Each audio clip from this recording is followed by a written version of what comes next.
আজকের এপিসোডে আমরা যে টপিক নিয়ে আলোচনা করব সেটা ভীষণ মূল্যবান, যারা অ্যানিম্যাল হাজবেন্ডারি সেক্টর নিয়ে কাজ করছেন। যে বিষয়ে আমি গবেষণা করি সেটা হলো অ্যানিম্যাল নিউট্রিশন বা পশু পোষণ।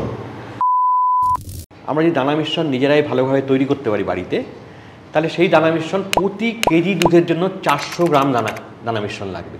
মানে 10টা গরু থাকলে 6টা দুধ দিচ্ছে, 4টে বসে খাচ্ছে। আমাকে রোজগারটা ব্যালেন্স করবে প্লেটুটা। একদম একদম। মানে একটা গরুতে যদি 300 টাকার খাবার খরচ লাগে, 300 টাকা টোটাল খরচ লাগে, তার 70% খাবার। আমি কেমন খাবার দেব আমার অ্যানিম্যালকে যাতে আমার প্রফিটেবল প্রজেক্ট হবে এবং অ্যানিম্যাল ঠিক থাকবে এবং প্রজেক্টের জন্য লং টার্ম এগোবে। আমরা যখন খাবার খাই তখন কিভাবে খাই? আমরা ভাত খাচ্ছি, তার মধ্যে থেকে আমরা পাচ্ছি কার্বোহাইড্রেট বা শর্করা জাতীয়। ঠিক। আমরা ডাল খাচ্ছি, সেখান থেকে পাচ্ছি প্রোটিন। হ্যাঁ। মাছ মাংস এগুলো যদি খাই সেখান থেকে অ্যানিম্যাল প্রোটিন পাচ্ছি। ঠিক।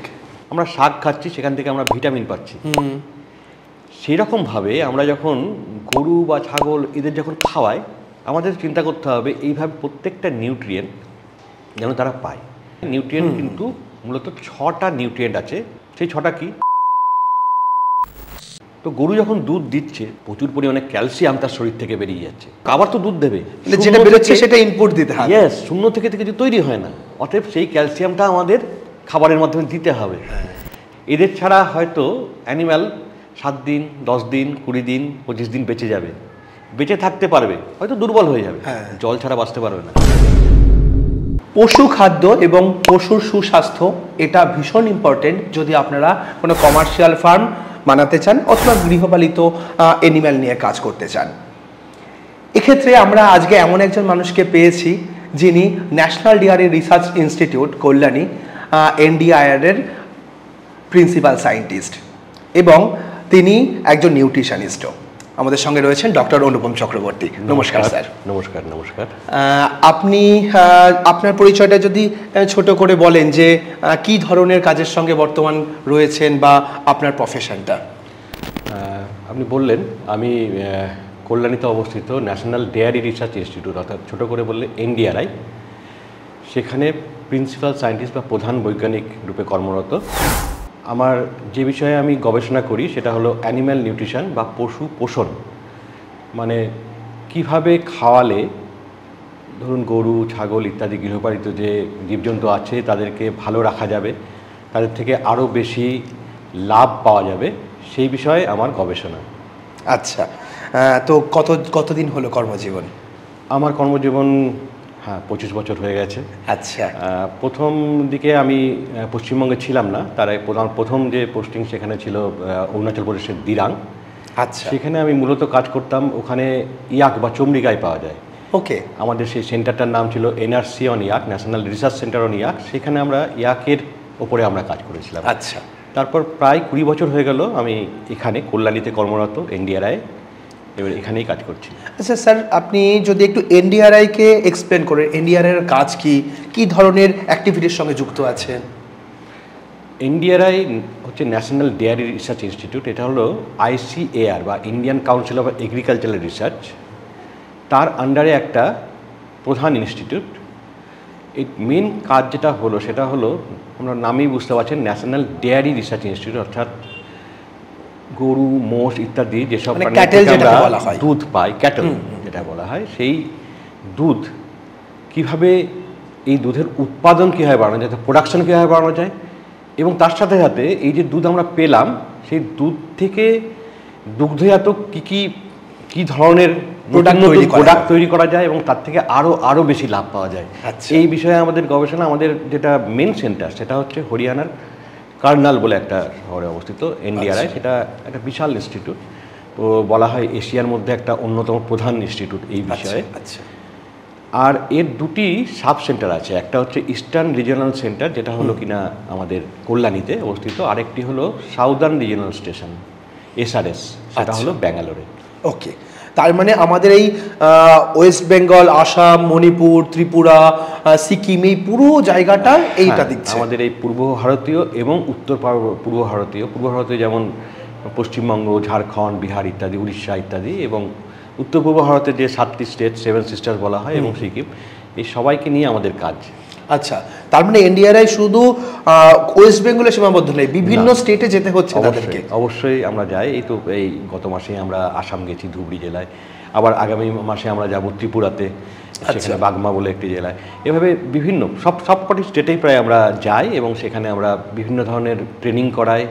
এছাড়াও একটি এনইএইচ প্রজেক্ট আছে, সেই প্রজেক্টের মাধ্যমে আমরা সেখানে ডাইরেক্ট বেনিফিট ট্রান্সফার করি। যেমন আমরা ছাগল বা শূকর বা হাঁস মুরগি ইত্যাদি আমরা বিতরণ করি ফার্মারদের মধ্যে, এবং তার সাথে সাথে সেগুলোকে নিয়ে যে ওনারা পালন করবেন তার জন্য যা যা লাগে, যেমন ফিড বলুন, তাদের বাসস্থান বলুন, বা মিনারেল মিক্সচার ইত্যাদি যে কোনো ধরনের জিনিস সেগুলো আমরা ওনাদের দিই, যাতে তারা সেগুলো নিয়ে কাজ করে তারা যাতে তাদের যে প্রাণী পালন করছে সেটা যারা আরও ভালোভাবে করতে পারে এবং সেখান থেকে তারা লাভ পেতে পারে।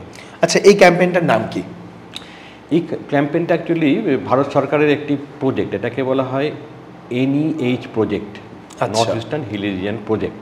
ওকে, এই প্রজেক্টের আন্ডারে বিভিন্ন যে আইসিএআর বা Indian council of agriculture research আমি বললাম, সেই ইনস্টিটিউটগুলোকে মাধ্যমে, যাতে আমরা জানি উত্তর-পূর্ব ভারতের যে মানুষজন তারা কিছুটা পিছিয়ে থাকা বলি, পিছড়ে বর্গ যাকে বলি, তো সেইটা যাতে না থাকে, তারাও যাতে সমান লেভেলে আসতে পারেন, সেই জন্যই প্রজেক্টটা করা হয়েছে আর কি। আচ্ছা আচ্ছা, এখানে ডাইরেক্ট বেনিফিশিয়ারি কারা?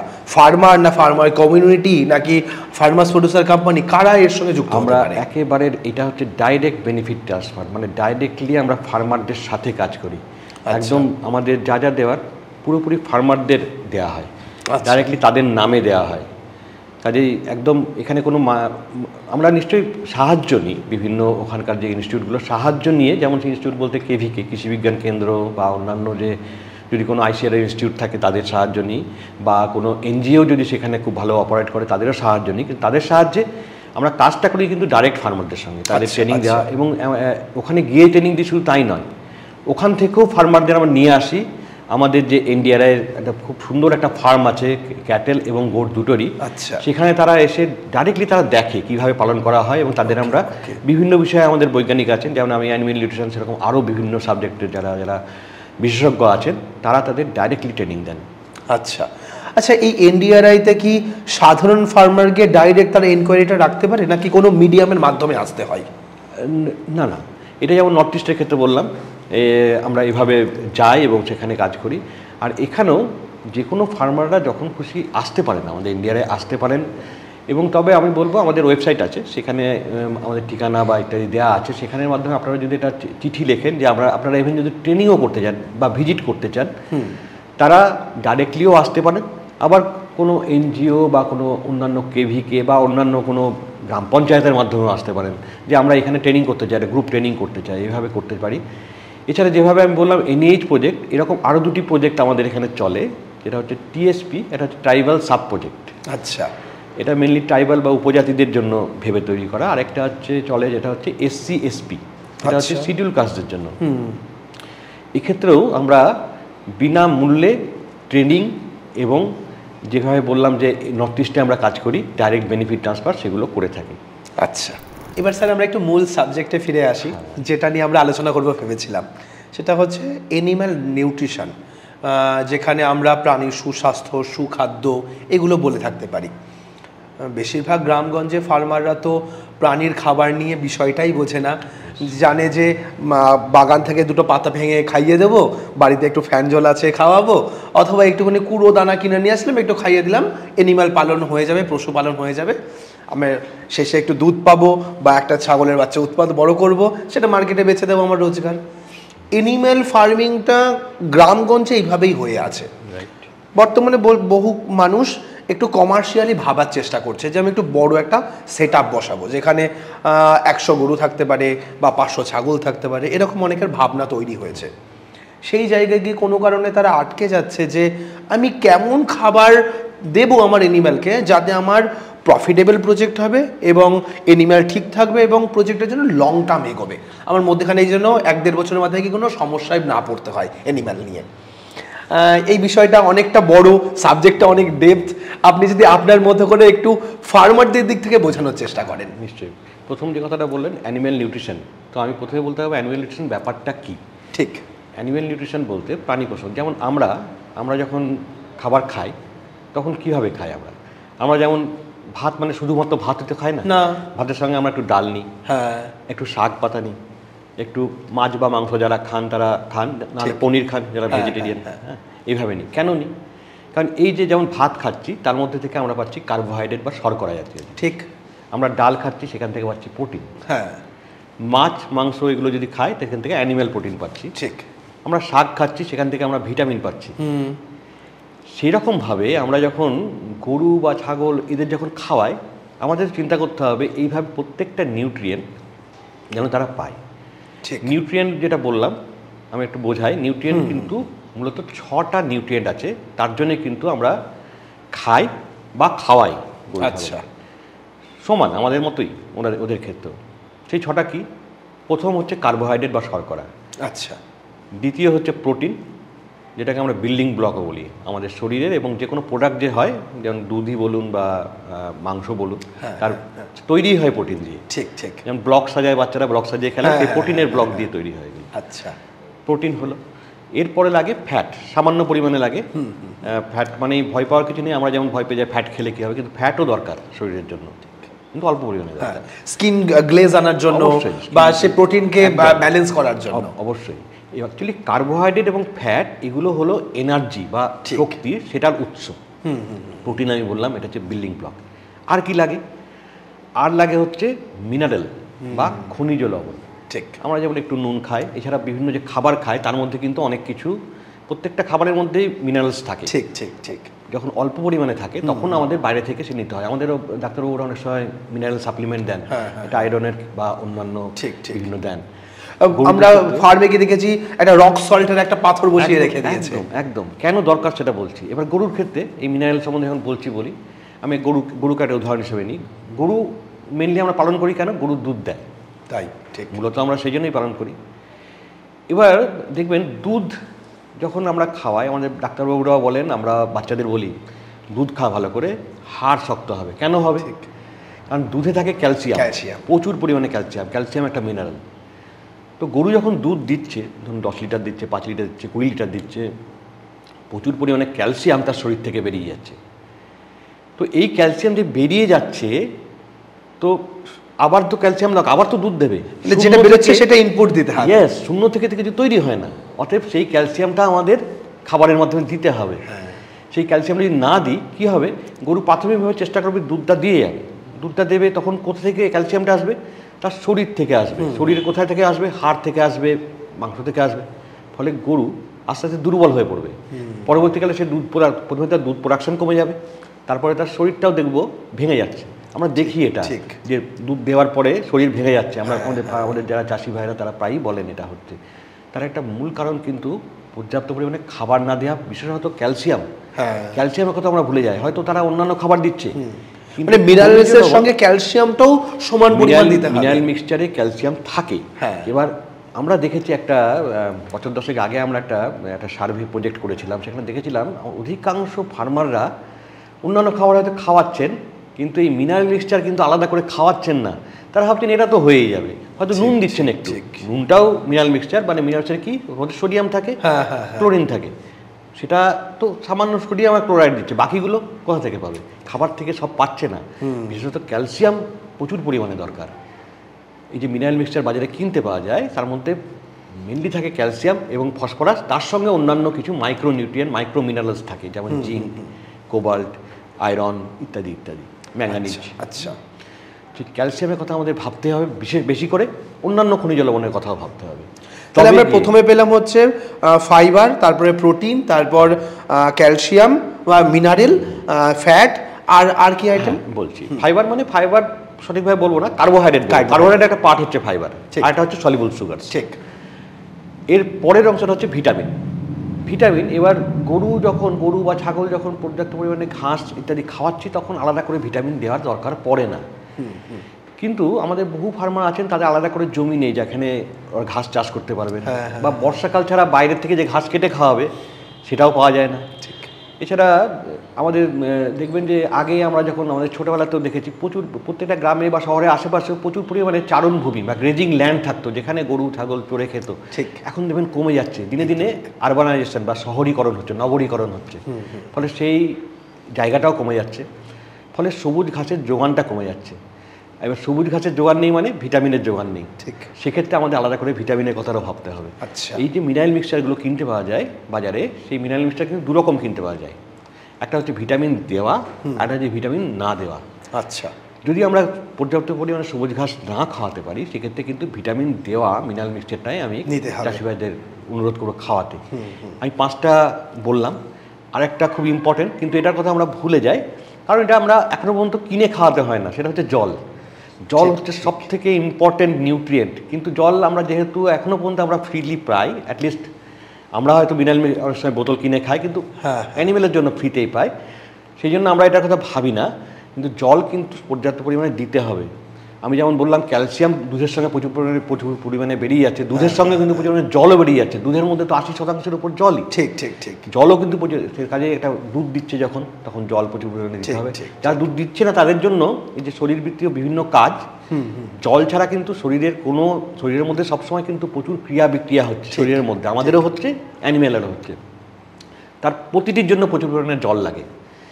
সেই জন্য আমরা বলি জল হচ্ছে সব থেকে বড় নিউট্রিয়েন্ট, কারণ এই যে কার্বোহাইড্রেট থেকে আরম্ভ করে ভিটামিন বললাম, এদের ছাড়া হয়তো অ্যানিম্যাল 7 দিন 10 দিন 20 দিন 25 দিন বেঁচে যাবে, বেঁচে থাকতে পারবে, হয়তো দুর্বল হয়ে যাবে, জল ছাড়া বাঁচতে পারবে না। একদম ঠিক। আমরাও পারবো না, ওরাও পারবে না। জল ঠিকঠাক পরিমাণে দিতে হবে, চেষ্টা করতে হবে। আমি বলছি না যে একদম ফিল্টার জল দিতে হবে, কিন্তু একটু পরিষ্কার জল দেবেন, হ্যাঁ, বা আর্সেনিক নেই এরকম দেখে নিতে হবে। বিশেষত যেই সব জায়গাগুলোতে আর্সেনিক প্রবণ জায়গা, সেখানে একটু ভেবে দেখবেন আর্সেনিকওয়ালা জল দেবেন না, সেখানে কিন্তু একটু ভাবার বিষয় আছে। ঠিক ঠিক। তাহলে আমরা বুঝলাম যে নিউট্রিশন কি, অ্যানিমাল নিউট্রিশন কিভাবে কাজ করবে। এইবার আমাদের ফার্মারদের একটা মাইন্ডসেট আছে যে নর্মালি একটু বিচুলি আনছি খাইয়ে দিচ্ছি, একটু ঘাস আনলাম পেলাম খাইয়ে দিলাম, না পেলাম খাওয়ালাম না, সঙ্গে একটু দানা ভুসি খাইয়ে দিলাম, এইভাবে পালন করলাম। এই কনসেপ্টের সঙ্গে আপনি কতটা সহমত বা কতটা সহমত নন? একদমই সহমত, এটাই করে থাকে ফার্মাররা, অধিকাংশ ফার্মার, সবাই নয়।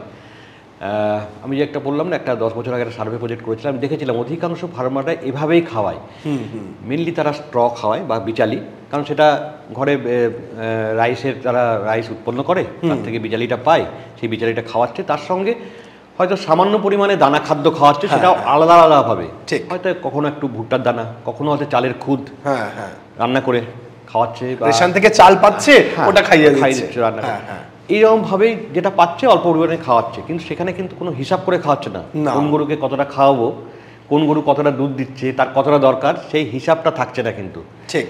এবং বিচুলিও একটা এনে ডাইরেক্ট দিয়ে দিল, কতটা তার শরীরের প্রয়োজন সেটা সে দেখলো না। এবার বিচালি খাওয়াচ্ছেন, কোনো অসুবিধা নেই, আমি বলবো না বিচালি খাওয়াবেন না, কারণ পেট ভরার জন্য বিচালি দরকার। কিন্তু বিচালির একটা সমস্যা হচ্ছে, বিচালির খাদ্যগুণ কিন্তু খুব কম। আমরা যে কোনো খাবারের খাদ্যগুণ বিচার করি মেনলি তাতে কতটা প্রোটিন আছে আর কতটা শক্তি বা এনার্জি আছে। এবার বিচালিতে যে শক্তি বা এনার্জি পরিমাণ, এটা পার্সেন্টেজ হিসাবে বলি আমরা, তো পার্সেন্ট হচ্ছে 40 থেকে 45%, যেটা অন্যান্য অনেক খাবারের থেকে অনেকটাই কম। আর 2 নম্বর যেটা প্রোটিন খুবই কম পরিমাণে থাকে, 4% মতো থাকে, 3 থেকে 4%, এবং এই প্রোটিনটাও হজমযোগ্য প্রোটিন না। আচ্ছা। এই প্রোটিনটাই মানে গরু যখন খায় সেটা প্রায় হজমযোগ্য হয়ই না, মানে ওটা আবার তার চুলের সাথে পায়খানার সাথে বেরিয়ে যায়। আচ্ছা। তো ফলে আমরা বলি যে এর ডাইজেস্টেবল প্রোটিন হচ্ছে প্রায় শূন্যের কাছাকাছি। আচ্ছা। তার মানে ওর থেকে প্রোটিন পাচ্ছি না, তার মানে এইটা আমাদের মাথায় থাকে না। আমরা হচ্ছে প্রচুর খর্ত খেয়ে গুরুত্ব পেট ভরে গেছে, পেট ভরলে কি হবে, তার কিন্তু নিউট্রিয়েন্টের যে ঘাটতি সেটা থেকেই যাচ্ছে। ঠিক। সেই জন্য তারা অনেক খাওয়ায় না তা না, অনেক ফার্মার আছে তারা খাওয়ায়, তারা কিছুটা হয়তো ওই যে বললাম ভুট্টার দানা খাওয়ালো, কিছুটা খোল ভিজিয়ে রাখলো, খোল খাওয়ালো, কিন্তু সঠিক পরিমাণে খাওয়াতে হবে। কেন, ধরুন একটা আপনার কাছে গরু আছে, সে 2 কিলো দুধ দেয়, আরেকটা গরু আছে 10 কিলো দুধ দেয়, আরেকটা গরু আছে 5 কিলো দুধ দেয়। এদের 3 জনের যে দরকার, যে নিউট্রিশনের দরকার, সেটা তো সমান হতে পারে না। ঠিক। কাজেই তাদের কিন্তু আলাদাভাবেই বিচার করতে হবে। তাদের যে বেঁচে থাকার জন্য দরকার, যেটাকে মেনটেনেন্স রিকোয়ারমেন্ট বলি, মেনটেনেন্স রিকোয়ারমেন্টটা সমান হবে। আচ্ছা, রক্ষণাবেক্ষণজনিত যে দরকার সেটা সমান হবে, কিন্তু তাদের যে দুধ উৎপাদনের জন্য যেটা দরকার, যে পরিমাণ নিউট্রিয়েন্ট দরকার, সেটা কিন্তু আলাদা আলাদা। আচ্ছা, যে 2 কিলো দুধ দেয় তাকে অল্প পরিমাণে দানা মিশ্রণ দেবো, যে 5 কিলো দুধ দেয় তার থেকে বেশি দেবো, আর 10 কিলো দেয় তার থেকে অনেকটা বেশি দেবো, এবং সেটা কতটা দেবো সেই বিষয়ে আমি বলবো পরে। আচ্ছা আচ্ছা স্যার, এইবার আমি একটু প্রশ্নে আসি, একটু ব্যাক হিস্ট্রিতে যাব আমি। অবশ্যই বর্তমানে আমরা দেখতে পাচ্ছি যে এইভাবে ফার্মিংয়ের চিত্র যেটা আমরা আলোচনা করছি, কিন্তু যদি আমরা 30 বছর 40 বছর 50 বছর আগে যাই, সেখানে একটা অ্যানিম্যালকে চারণভূমিতে ছেড়ে দেওয়া হতো, তারা ঘুরে বেড়াতো, তাদের মতো ঘাস খেত, কিছু পাতা খেত, আবার সেই যে গরু চড়াতে নিয়ে যাচ্ছে সেই পাল আবার বাড়িতে নিয়ে চলে আসতো, এইভাবে হচ্ছিল। তখন তাহলে নিউট্রিয়েন্টের প্রয়োজন পড়তো না, তখন তাহলে দানার প্রয়োজন পড়তো না, তখন তো খাওয়ানো হতো না সেভাবে। নিউট্রিয়েন্ট তখনও দরকার ছিল, এখনও দরকার আছে। আপনি যে সময়ের কথা বলছেন সেই সময়ের কথা যদি বলি, সেই সময় এই সবুজ ঘাস যে আপনি বলছেন মাঠে চড়ে খেত, তার যে কোয়ালিটি, গুণগত মান এবং তার যে কোয়ান্টিটি, পরিমাণ, সেটা অনেক পরিমাণে ছিল। আচ্ছা, সারা দিন ধরে যখন চড়ে খেত, অনেকটাই নিউট্রিয়েন্টের পরিমাণ সেটা কিন্তু মিটে যেত তাদের। আচ্ছা, আর তার সঙ্গে একদমই যে কিছু দিতেন না তারা, সেটা কিন্তু নয়। তারা বাড়িতেই গরুকে, তখন বেশিরভাগ সময় এখনও মনে করেন ফার্মাররা, আমরা নিজেদের বাড়ির লোক বলেই মনে করি, তারা কি করেন যে খুদ চাল যেটা আছে সেটা ভাত রান্না করে, তার মধ্যে সবজির খোসা টোসা যেগুলো আছে সেগুলো মিশিয়ে দেন। মনে রাখবেন প্রত্যেকটা কিন্তু কিছু না কিছু নিউট্রিয়েন্টের উপকরণ। আচ্ছা, বা বাড়িতে যদি সর্ষের চাষ হয়, তেল ভাঙিয়ে নিয়ে যে খোলটা পড়ে রইল সেটাকে ওরা একটু জলে ভিজিয়ে রেখে তার সঙ্গে মিশিয়ে দিল, এইভাবে কিন্তু খাওয়াতেন। এই প্রত্যেকটা থেকে দেখুন আপনি, ওই যে চাল দিল তার থেকে কার্বোহাইড্রেট পেয়ে যাচ্ছেন, ওই যে সবজির খোসাইতে সেখান থেকে মিনারেল, ভিটামিন, এগুলো ভাতের মাঠটা দিয়ে দিচ্ছে, ভাতের মাঠ দিচ্ছে, সেখান থেকেও এনার্জি বা শক্তি পাচ্ছেন। আবার সর্ষের খোল ভিজিয়ে খাওয়ালো, সেখান থেকেও প্রোটিন পাচ্ছেন। তারাও কিন্তু ইন্টেলিজেন্ট ছিলেন, তারাও পারতেন। এবার তারা ব্যালেন্স করতেন। সুবিধাটা কি ছিল, একটা বেশি অংশই তারা পূরণ হয়ে যেত ওই যে মাঠে চড়ে খাচ্ছে, ফলে খরচাটা অনেক কম হতো। বাজার থেকে কিনে এর মধ্যে যদি খাওয়াতেও হয়, বাজার থেকে বাড়িতেই যেটা প্রডিউস হতো সেখান থেকেই তাদের হয়ে যেত। কিন্তু এখন যেহেতু সেই সোর্সটা চলে গেছে, সেই চারণভূমি বা এই ধরনের পর্যাপ্ত পরিমাণে যে সবুজ ঘাস সেটা পাচ্ছে না, সেই জন্য আমাদের আলাদা করে ভাবতে হবে, আলাদা করে আমাদের ওই দানা খাওয়াতে হবে, লড়তে হবে ফার্মারদের। আচ্ছা, এবার স্যার যদি আমি একটুখানি ফিডের কনজামশনে আসি এবং একটা বডি ওয়েট অনুযায়ী কত পরিমাণ খাবার, কত পরিমাণ জল প্রয়োজন পড়ে, সেটাতে যদি আমি একটু আসি। আমি গরুর কথা বলি, সাধারণত আমরা যখন খাবার খাওয়াই, এটা কিন্তু মানে সবসময় কোনো ফিক্স হয় না কখনো, ঠিক? কারণ গরু যখন বলছি আমরা একটা জেনারেলাইজ কথা বলছি, কিন্তু গরু তো বিভিন্ন প্রজাতির হয়, ঠিক? বিভিন্ন, ধরুন একটা জার্সি ক্রস গরু বা জার্সি অরিজিনাল জার্সি গরু, একটা দেশি গরু, এর প্রত্যেকে কিন্তু আলাদা, আকারেও আলাদা, সাইজ আলাদা, তাদের যে ভেতরের ডাইজেস্টিভ সিস্টেম, মেটাবলিজম সিস্টেম, সেটা সম্পূর্ণ আলাদা।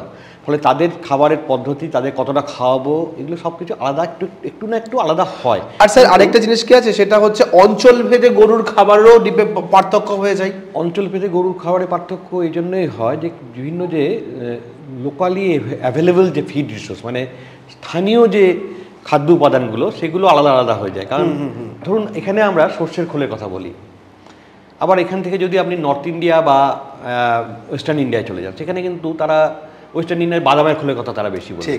সেখানে বাদামের খোলটা পর্যাপ্ত পরিমাণে এবং অনেক কম দামে এখানের তুলনায় পাওয়া যাবে।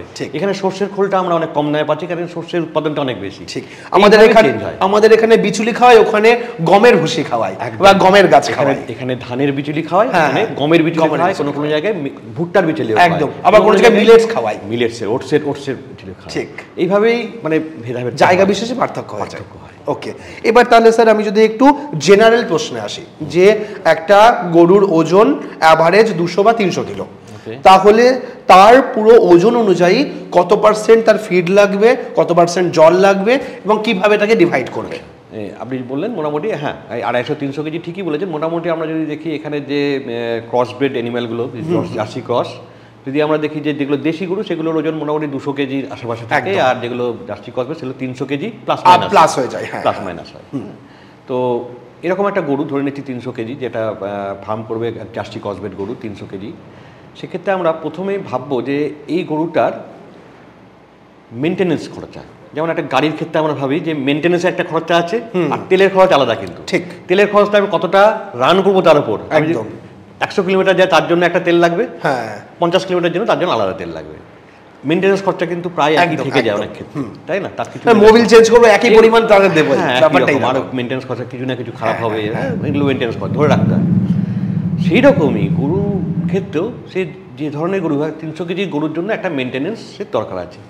সাধারণত সেই মেনটেন্যান্সের এটা কোথা থেকে আসে? খড় খাওয়াচ্ছি আমরা, খড় তো পর্যাপ্ত পরিমাণে দরকার। খড় এই যে বললাম, একটু আগে বললেন না খড় কতটা খাবে গরু, কিন্তু খড় মোটামুটি আমরা দেখেছি সাধারণ একটা 300 কেজি গরু 4 থেকে 5 কেজি খড় খায়। আপনি বেশি দিলেও মোটামুটি ওই 4 থেকে 5 কেজি খড় খেয়ে নেবে, অন্যান্য খাবার যদি পায়। না পেলে তখন চেষ্টা করবো ওটাই খাওয়ার। তো 4 থেকে 5 কেজি খড় পেলো ওরা। এবার দুটো সিচুয়েশন হতে পারে। এক হচ্ছে যে সেখানে সবুজ ঘাস আছে কি নেই, সবুজ ঘাস কি সে খাওয়াতে পারছে?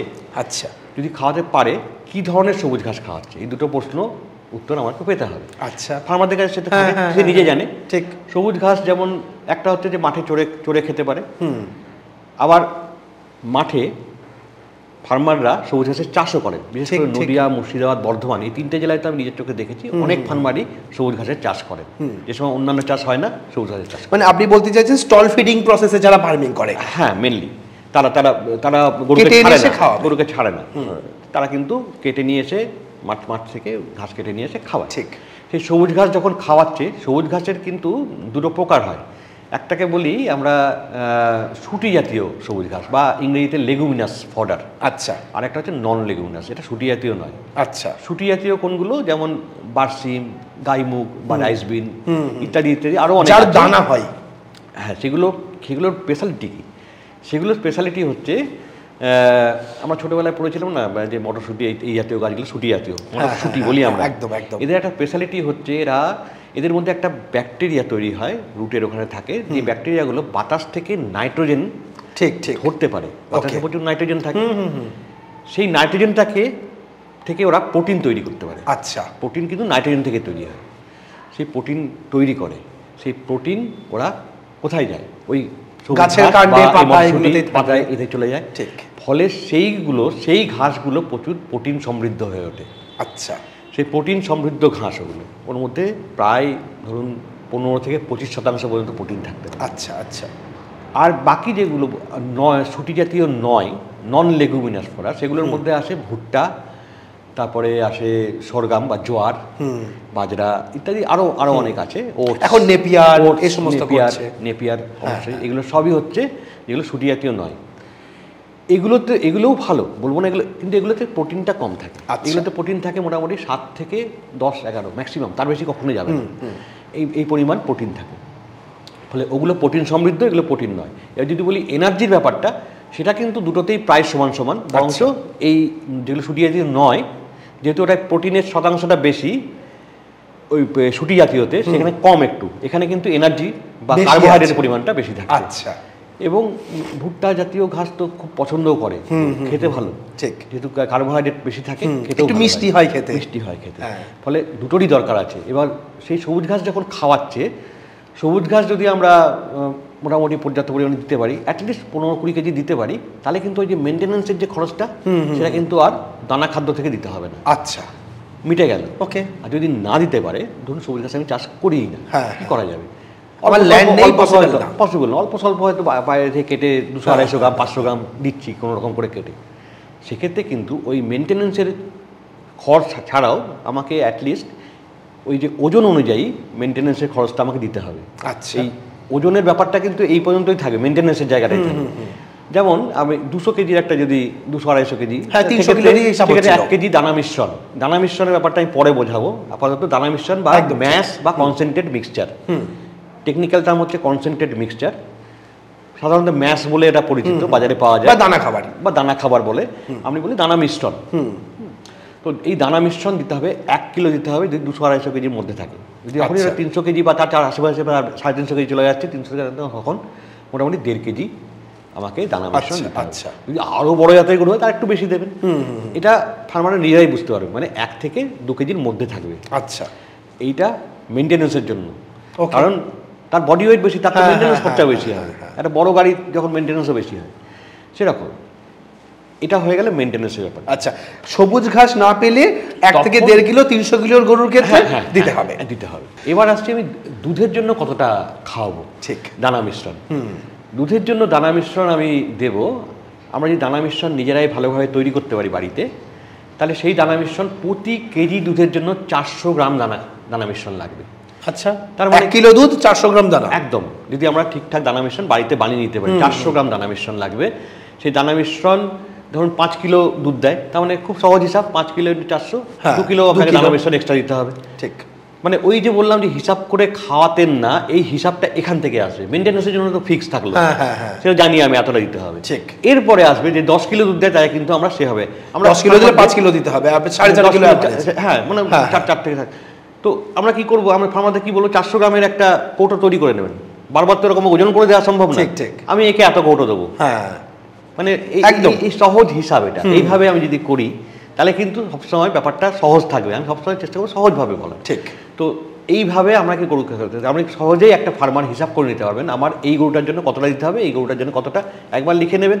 এবার গরু তো সবসময় সমানভাবে দুধ দিয়ে যাবে না। ঠিক, 10 কিলো দুধ দিচ্ছে, একটা সময় আসবে গরুর দুধটা কি হয়, প্রথমে দিতে শুরু করলো, তারপরে আস্তে আস্তে আস্তে বাড়তে থাকবে। হ্যাঁ, একটা পিকলে কতদিনে পারে ওটা নিয়ে একটা, এটা নির্ভর করে বিভিন্ন প্রজাতির ওপরে, আচ্ছা, বিভিন্ন গরুর ওপরে, বিভিন্ন তাদের ব্রিডের ওপরে তার জেনেটিক পোটেনশিয়াল থাকে, সেই অনুযায়ী দুধ দিতে পারে। একই প্রজাতির গরু বাড়তে থাকে আর বাড়তে, হ্যাঁ, তো দিয়ে পরে একটা প্লেটু বলি এটাকে আমরা, এটা সমানভাবে কিছুটা যাবে, তারপরে সেটা আস্তে আস্তে নামতে নামতে শেষ হয়ে যাবে। আচ্ছা, সাধারণত গরু কতদিন দুধ দেয়, মোটামুটি ধরুন 250 থেকে 300 দিন ভ্যারি করে, এটা হচ্ছে সাধারণত দেয়। আচ্ছা, তো এইভাবে চলতে থাকে। তো যখন আস্তে আস্তে কমতে থাকছে, তখন আস্তে আস্তে আমি দানা খাদ্যটাও কমাবো, আমি তো বুঝতে পারবো, সেইভাবে কমাবো। তো এইভাবে যদি আমরা হিসাব করে দুধ দিই, তবেই কিন্তু একটা গরুর থেকে পর্যাপ্ত সঠিক পরিমাণে দুধটা পাবো। নাহলে যদি কম দিই, গরু প্রথম কয়েকদিন তো দেবে, নিজের শরীর ভেঙে দেবে, শরীরটাও খারাপ হবে সঙ্গে, কিন্তু তারপরে কিন্তু দুধটা কমতে থাকবে, ওই প্লেটুটা বেশি দিন থাকবে না। ওই প্লেটুটা আমাকে বেশি দিন রাখতে হবে, ওটাই তো রোজগারের মেন পার্ট। হ্যাঁ, ওই সময়টাই কিন্তু মেন রোজগারটা ফার্মার করবে। মানে 10টা গরু থাকলে 6টা দুধ দিচ্ছে, 4টে বসে খাচ্ছে, আমাকে রোজগারটা ব্যালেন্স করবে প্লেটুটা। একদম একদম। এবার ওই যে যেহেতু সবুজ ঘাসের কথা বললাম, এটাও হিসাব হলো। এবার একটা ফার্মার, আমি যেটা বললাম, বিভিন্ন জায়গাতে বিভিন্ন ফার্মার আছেন যারা সবুজ ঘাসের চাষ করেন, তারা বোঝেন ব্যাপারটা, সব জেলাতেই হয়তো আছেন, কিন্তু আমি ব্যাপারটা মূলত দেখেছি নদিয়া, মুর্শিদাবাদ, বর্ধমান, এই জেলাগুলোতে দেখেছি ফার্মাররা কিন্তু জানেন, ওরা অনেকেই যে সময়টা জমিটা পড়ে আছে আইডল, বা এমনিতেও এই জমিটা একটু নিচু জমি, সেখানে সেই মতো করে ওরা ফডারের চাষ করেন। আচ্ছা, এই সবুজ গোখাদ্যের চাষ করেন এবং সেই পর্যাপ্ত পরিমাণে খাওয়ায়। তাতে কি লাভ হয়, সবুজ গোখাদ্য উৎপাদন করতে যে টাকা লাগে, সেটা কিন্তু আমরা যদি দানা খাদ্যের যে দাম পড়ে, সেই তুলনায় কিন্তু অনেকটাই কম। ঠিক, ফলে সবুজ গোখাদ্য দিয়ে 20-30%ই ওই খাবার তৈরি হয়ে যায়। এই যে আমি বললাম যে 1 কেজি দুধের জন্য 400 গ্রাম দিতে হবে, তা আমি প্রতি 1 কেজি দানা, এরকমভাবে আমার হিসাবটা করে নিলাম কতটা দানা খাদ্য লাগবে। হ্যাঁ, আমরা প্রতি 1 কেজি দানা খাদ্যকে আমরা রিপ্লেস করতে পারবো সবুজ ঘাস দিয়ে। কতটা সবুজ ঘাস দিয়ে, সেটা হচ্ছে যদি শুটি জাতীয় সবুজ ঘাস হয়, মোটামুটি 8 কেজি, মোটামুটি 8 কেজি, 1 কিলোতে 8 কিলো, হ্যাঁ, 8 কিলো সবুজ ঘাস দিয়ে দিলাম।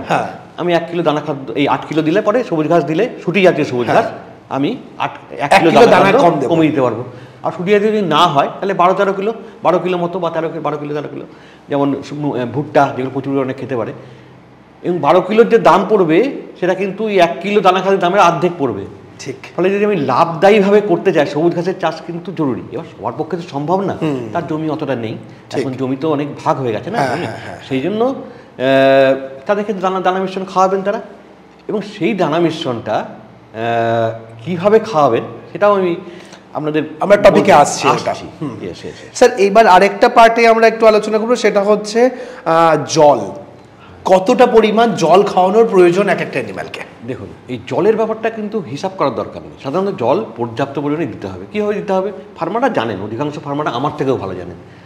জল দুবেলা আপনাকে বালতিতে করে গরুর সামনে দিতে হবে, এবং সেই গরুটা যদি বালতিটা পুরোপুরি তাড়াতাড়ি করে খেয়ে নেয়, আরেকবার দেখাতে হবে আপনাকে দুবেলায়। এটাই হচ্ছে একদম থাম্ব রুল। ওকে, এইভাবে দাদাটা আছে হিসাব করে, ইয়েস, ওইখানে দেবে জলটা। এবং জল যদি দেখতে খুব তাড়াতাড়ি, তার মানে জল দরকার আছে বলে সে খাচ্ছে। গরু জানে কখন জলের দরকার, কারণ জলটা এরকম ফিক্সড হয় না। ওই যে বললাম, গরু কতটা দুধ দিচ্ছে তার উপর নির্ভর করে, কোন সিজন তার উপর নির্ভর করে। একটা গরমের সিজনে গরু বেশি জল খাবে, ঠিক, আবার গরু কি খাবার খাচ্ছে তার উপরেও নির্ভর করে। যেমন গরুকে যদি প্রোটিন জাতীয় খাবার বেশি দিই তাহলে জলের পরিমাণও বেশি পড়বে। আচ্ছা, এগুলো কিন্তু আমাদের ক্ষেত্রে হয়, আমরা বুঝতে পারি না। গরমকালে আমরা বেশি জল খাই, ঠিক। আমরা যখন প্রচুর পরিমাণে প্রোটিন জাতীয় খাবার খাই তখন আমাদের জলের পিপাসা বেশি লাগে, ঠিক। কারণ মেটাবলিজম করতে গেলে সেই জল বেশি লাগে, আমাদের শরীরের লাগে সেই জন্য। আর গরমকালে তো জল প্রচুর বেরিয়ে যায় আমাদের শরীর থেকে, ঘাম হয়ে বা বিভিন্নভাবে, সেই জন্য জলের পরিমাণ বেশি। ঠিক। আর যখন দুধ দিচ্ছে দুধ হয়ে বেরিয়ে যাচ্ছে বলে জলের মানে বেশি লাগছে জল। অ্যাভারেজ যদি একটু হিসাব করি যে একটা 300 কিলো গরুর মোটামুটি কত কিলো জলের প্রয়োজন? মোটামুটি কত লিটার? হ্যাঁ, 25 থেকে 30 লিটার জল খায়। আচ্ছা, এটা হচ্ছে অ্যাভারেজ। ওকে। এবার কেউ বেশি খেতে পারে, আমাদের মধ্যে কেউ বেশি দুধ খায়, বেশি জল খায়, কেউ কম খায় একটুখানি, কিন্তু আমাদের দরকার কত মোটামুটি, এটা সেটা বডি ওয়েট অনুযায়ী আমাদেরও দরকার। তো মোটামুটি আমাদের 3 লিটার অ্যাভারেজ। আচ্ছা স্যার, এবার যদি আমি একটুখানি কস্টিংয়ের কথায় আসি, সেটা হচ্ছে আমি যেই দানা খাবার খাওয়াবো, কাঁচা ঘাস খাওয়াবো বা বিচুলি খড় এগুলো খাওয়াবো, মোটামুটি এই রানিং কস্টের কত শতাংশ অ্যানিম্যালের পেছনে ইনভেস্ট হয়? হ্যাঁ, খাবারে। খুব সুন্দর প্রশ্ন এটা, কারণ যে কোনো পানি পালনের ক্ষেত্রে এটা তো ভাব, যে কোনো বিজনেসের ক্ষেত্রে যেমন আমরা ভাবি কস্টিং কতটা আসবে, আমরা লাভ কতটা করবো, আমাদের কিন্তু পানি পালনটাও এভাবেই করতে হবে। যেটা পূর্ব ভারতে ফার্মাররা আগে করতেন না, এখন কিন্তু ওনারা করছেন এভাবেই। ঠিক। তো আমরা যখন দেখি যে রানিং কস্ট, তার যে কস্টটা পড়ে একটা গো পালন করতে বা ছাগল পালন করতে, তার প্রায় 70% কিন্তু, বা কখনো কখনো তার বেশিও, খাবারের পেছন যায়। আচ্ছা, কস্টের 70% বলছি কিন্তু। মানে একটা গরুতে যদি 300 টাকার খাবার খরচ লাগে, 300 টাকা টোটাল খরচ লাগে, তার 70% খাবার, 10 টাকা, আর বাকি 90% লাগছে কিছু পেছনে। কখনো কখনো আপনাকে ডাক্তার ডাকতে হচ্ছে, বা একটু লেবার কস্টিং, একটু লেবার লাগছে, যদি হোম লেবার না থাকে ওষুধ দিতে হচ্ছে। ঠিক। কিন্তু প্রায় 200 থেকে 210 টাকা, 300 টাকা যদি আপনার টোটাল খরচা হচ্ছে, তার 200 থেকে 210 টাকা কিন্তু খাবারের পেছনে লাগবে। এই খরচাটা করতে হবে আপনাকে। কেন করতে হবে বলছি, তবে কিন্তু বেশি লাভ দেখবেন। কেন দেখবেন? এই যে আমি বললাম একটু আগে যে মেনটেনেন্স একটা কস্ট আছে, সেটা তো সব গরুর ক্ষেত্রে একই। আপনি গরুটা দুধ দিক বা না দিক, সেই খরচাটা আপনার আছে, কারণ গরুটাকে বাঁচিয়ে রাখতে হবে, তারপরে সে পরবর্তীকালে আবার বাচ্চা দেবে বা কাজে লাগবে। একদম। কিন্তু এরপরে যে খরচাটা আমি কি বললাম, প্রতি কেজি দুধের জন্য 400 গ্রাম দানা মিশ্রণ লাগবে। এর মধ্যে কিন্তু উত্তরটা লুকিয়ে আছে। একটা প্রতি 1 কেজি দুধের দাম ন্যূনতম যদি পাই 30 টাকা পাবোই আমি, বেশিও পাই, 40 টাকাও পাই, আবার 40 টাকা ধরা যায়, 40 টাকাও ধরা যায়। 400 গ্রাম দানা মিশ্রণে কতটা দাম পড়বে? আমরা যদি বাজার থেকে ভালো কোম্পানিরও কিনি, 30 টাকার বেশি পড়ে না কিলো। তাহলে কিলো, তাহলে কত পড়লো? 400 গ্রাম 3 টাকা, 3 ছাড়া 12 টাকা। 12 টাকা। আমি 15 টাকাও ধরি, 15 টাকা ইনভেস্ট করছি, 40 টাকা, মানে ওই রানিং কস্টটা, এই 15 টাকা যে ইনভেস্ট করছি, সেখানে তার জন্য কিন্তু 40 টাকা আমি লাভও পাচ্ছি। দুধটা যদি কমে যেত, আমি কম দানা খাদ্য খাওয়ানোর জন্য দুধটা যদি কমে যেত, সেই লাভটা, সেই 25 টাকার লাভটা কিন্তু আমার হতো না। ঠিক। এবং তার সঙ্গে সঙ্গে অ্যাডেড অ্যাডভান্টেজ কি, এটা তো হচ্ছে একদম চোখে দেখতে পাচ্ছি এই লাভটা, গরুর স্বাস্থ্য ভালো থাকবে। যদি আমি দানা মিশ্রণ পর্যাপ্ত পরিমাণে না খাওয়াই, ভবিষ্যতে সেই গরুটা বাচ্চা দিতে দেরি করবে। বাচ্চা দিতে দেরি করা মানে দুধ দিতে আবার দেরি করবে, এবং গরুর স্বাস্থ্য ভেঙে যাবে, বেশি দিন বাচ্চা দেবে না, এবং গরুটার লাইফ কমে যাবে। এটা হচ্ছে অ্যাডেড লাভ। তার সাথে তো রোগ হওয়ারও সম্ভাবনা বেড়ে যায়, সম্ভাবনা অনেক কমে যাবে, কারণ রোগ প্রতিরোধ ক্ষমতা অনেক বেড়ে যায় যদি ঠিকঠাক করে খাবারটা খাওয়া হয়। তাহলে এতগুলো লাভ আমরা পাচ্ছি একটা প্যাকেজে, সঠিক মাত্রায় খাবার খাইয়ে। তাহলে এই লাভটা আমরা নেবো না, নিতেই হবে, তবেই কিন্তু আমরা লাভ করতে পারবো। ওকে। যেখানে দেখা যাচ্ছে রানিং কস্টের পুরো 70%ই নিউট্রিশনের পেছনে চলে যায়, ফুডের পেছনে চলে যায়, সেটার দিকে তো গুরুত্ব দিতেই হবে। অবশ্যই। স্যার, একটা প্রসঙ্গ একটু লাস্ট জানতে চাইবো, সেটা হচ্ছে যারা এই ধরনের কিছু এডুকেশন শেখা বা কোন ডিপার্টমেন্টে গেলে তারা সহায়তা পেতে পারে, এই ব্যাপারে আরও বেশি তথ্য পেতে পারে, সেগুলো যদি একটু গভর্নমেন্টের পার্টের ক্ষেত্রে যদি আপনি একটুখানি আইডিয়া দিয়ে দেন। দেখুন, যেহেতু আপনাদের বাড়ির কাছে তো নিশ্চয়ই ভেটেরিনারি ক্লিনিক থাকবে সরকারি, সেখানে তো আপনারা যাবেনই, সেখানে বিভিন্ন বিষয়ে আপনারা জানতে পারবেন, যেগুলো রোগ জীবাণু বা ভ্যাকসিন ট্যাক্সিন, এগুলো সঠিক সময় ভ্যাকসিনগুলো করতে হবে কিন্তু, নাহলে কিন্তু বিভিন্ন রোগ ইত্যাদি হলে পরে তাহলে কিন্তু আপনাদের লস হবে।